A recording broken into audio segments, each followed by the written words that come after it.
Gilles, aujourd'hui c'est Sainte Barbara, c'est la patronne des pompiers.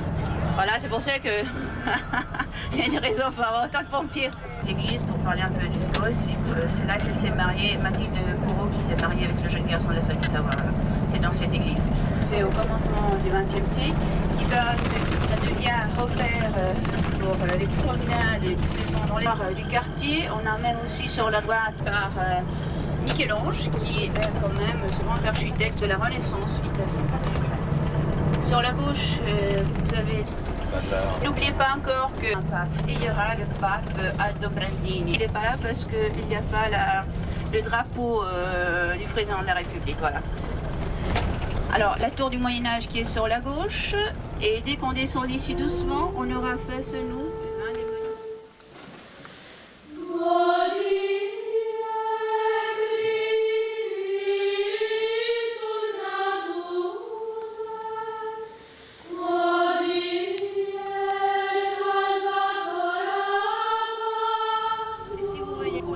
Ça peut être choquant. Voilà. En arrivant par ici, vous avez le fameux palais Venise, connu par tout le monde, pas parce que c'est un palais historique du XVe siècle et qui, comme là, qu'on avait le siège des ambassadeurs de Venise à Rome.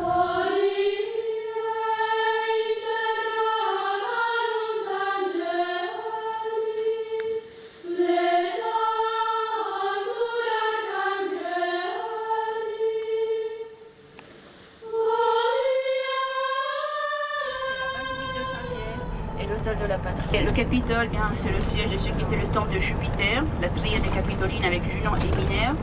Et ça devient aussi le siège de la municipalité de Rome. Aujourd'hui, bien entendu, au fond, vous avez quoi? Vous avez la mairie, voilà. Mais n'oubliez pas encore que à gauche et à droite, vous avez ce monde que souvent, avec les livres, disent c'est la Louve, avec les deux jumeaux. Mais n'oubliez pas que la Louve, elle date du 5e siècle avant Jésus-Christ. Marcellus, voilà, vous prenez quand même, on mettait devant la place.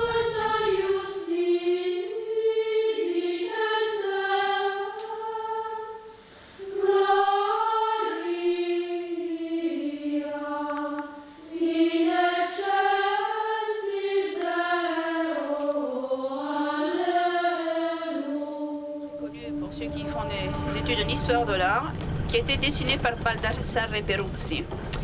Et on a le forum, qui n'est pas le marché, même si le mot à l'origine ça veut dire ça. Face au nom, vous avez là le marché des légumes ou la fondation de Rome. Et au fond, vous avez Santa Maria in Cans, bénie l'église, que la médecine continue sur place sur le XVIe siècle, mais ce qui est assez intéressant, y mettre à l'hôpital, c'est ce qu'on fait. Les gens sont là, on peut couper les ponts, et à ce moment-là, on peut bien isoler. Et surtout, on est encore tout fait au 1870, c'était dans la ville de Rome. Au commencement du XXe siècle, on va construire les murailles. Et à ce moment-là, qu'est-ce qui se passe encore? À droite, vous avez la nouvelle synagogue qui a fait dériver jusqu'au bord du Tibre. Alors, s'il faut construire les murailles, il faut raser au sol. Et c'est pour ça aujourd'hui que la synagogue, à ce moment-là, elle est moderne par rapport...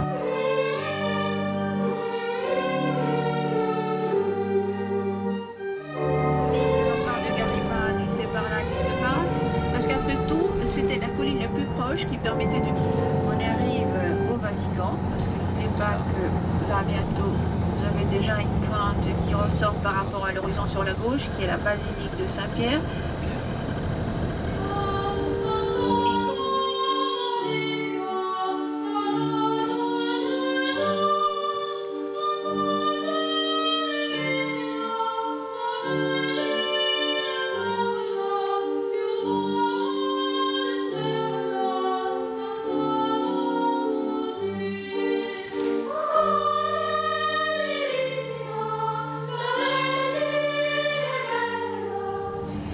Et en passant sous le pont Victor Emmanuel II, on a sur la droite le fameux château du Saint-Ange qui était empereur Adrien, et le cylindre où il y a la pierre très usée nous rappelle que ça c'est la partie la plus ancienne.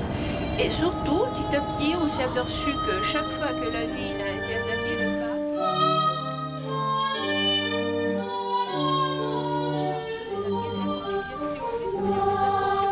le chef d'État, et vous voici la basilique de Saint-Pierre.